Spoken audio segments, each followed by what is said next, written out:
Hey everyone, this is not really my normal style of content, but there's no better time to capitalize and farm views than the release of an expansion. So today I'm going to give you my opinions, yes, opinions. If you disagree with me, you're still wrong, but they are my opinions, on the top 5 best and worst things in this new expansion. Feel free to just listen to this video instead of watching. The background gameplay is just a whole lot of nothing, so don't worry about it. There's a couple clips I might show, but for the most part you can just listen. And just so you know where I'm coming from on my perspective with these, I do a lot of low man and solo content, so I'm kind of I don't want to jerk myself off too much, but I'm at the higher end of players.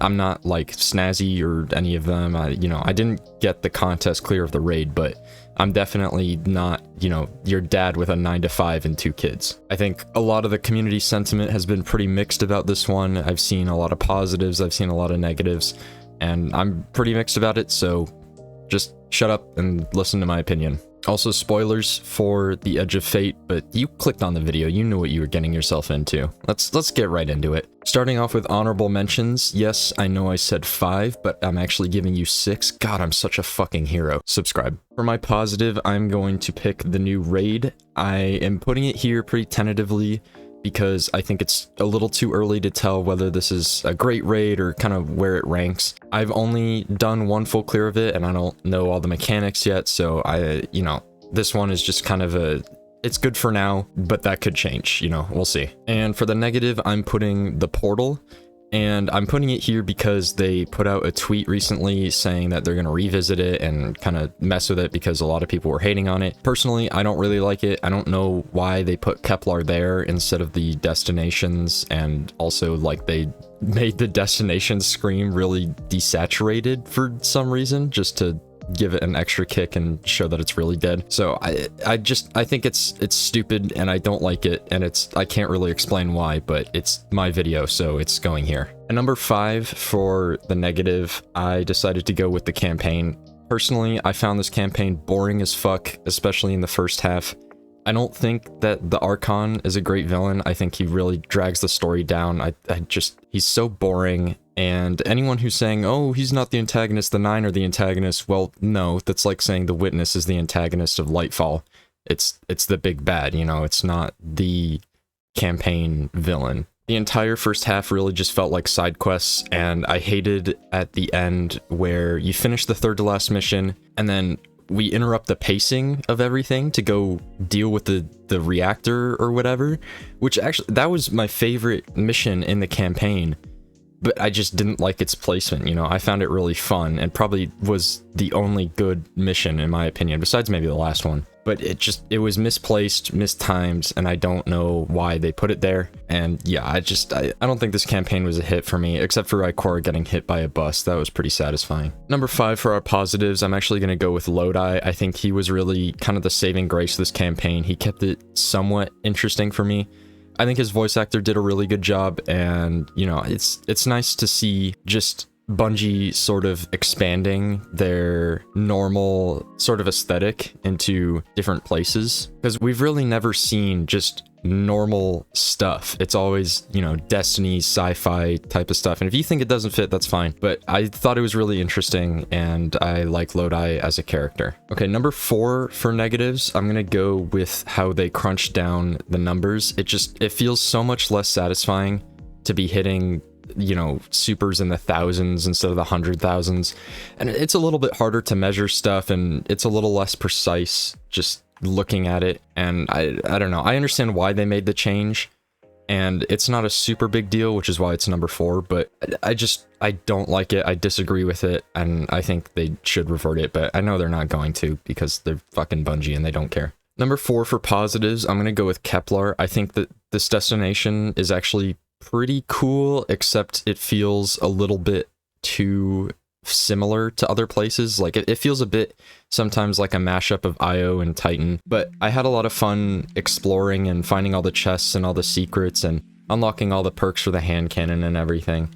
So it's definitely not the worst destination, and I'd put it up there. It's pretty sizable too, which is nice. So definitely a pretty cool destination, in my opinion. Okay, number 3 for negatives, we have -10 raids. They made all the raids -10 at base, except for the new one, which is -20, but that might be a bug. I don't know. But all the rest of the raids, which were previously -5, are now -10, and I hate it so much. Solos are in such a weird place now, and I'll talk about that a little bit later at number 1, but it just makes a lot of boss damage checks a lot harder, which is really annoying. And at the end of the day, this is not a sustainable way to make old content harder, right? Like, a year ago, they made them -5. Now they've made them -10. Well, okay, next year, are we going to get them -15? You know, you can't keep doing this every year and expect it to just work out. So it's not a sustainable solution, and it fucks with everything. And I really think they should have just left the old raids alone, except for my positive for number 3, which is actually that they made master raids available all the time and all their challenges available all the time. And I think that was actually a good change, because now, you know, if you want to go do Master War Priest challenge, which I don't know why anyone would want to do that, it's a fucking pain in the ass, but if you want to, you can do that anytime instead of waiting, you know, 4 or 5 weeks, or it used to be like 7 or 8 weeks back in the day, which is crazy. But, you know, now it's just available for everyone, and I think that's just a great change. Coming in at number 2 for negatives, I'm gonna say the power grind system. I am not looking forward to grinding out a fuck ton of ops, you know, running 300 encores or whatever to go up my power level a bunch, just to run the harder stuff so I can get tier 5 armor, you know. And resetting our power by 250 points is absolutely absurd, you know. Like, when the season is over, they're gonna reset it back to 200, and then I guess we'll just have to climb back up to 450 if we want to reach max power, which it's not a good system. It takes forever to grind all that out, and I don't see myself trying to do that every season, and it just feels like a desperate ploy to increase their play hours, basically, like increase how many hours people are playing. Just it's really frustrating, and I don't know if we've ever seen a power grind like this, and I don't know if the solution is doing away with the power system like a lot of people are saying, but I definitely don't think that the answer is making us grind tens of hours just to get to the higher end content every single season. That's just kind of fucking ridiculous. And number 2 for positives, I'm gonna go with the shooting range. Obviously, we've had places in the past to easily test out stuff like the Ogre in Grasp of Avarice or Templar, but this is really nice for your average player who just wants to check something or experiment with a new weapon. No more going to the EDZ and shooting a couple dregs, you know. This is just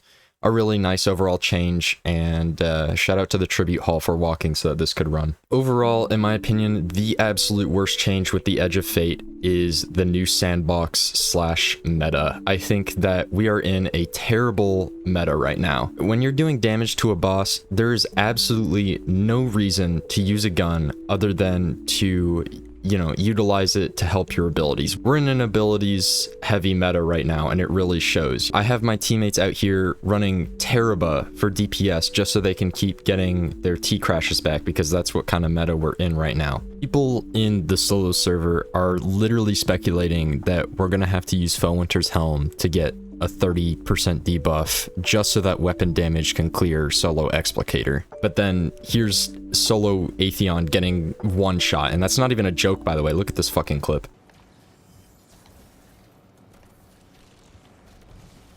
Oh my god, it was a one shot. So everything is just way overtuned into abilities, and you know, it's just, why would I ever use He's in Vengeance when I can just throw a fuck ton of fusion grenades on well and just out damage it, or spam thunder crashes? You know, it's not a fun meta.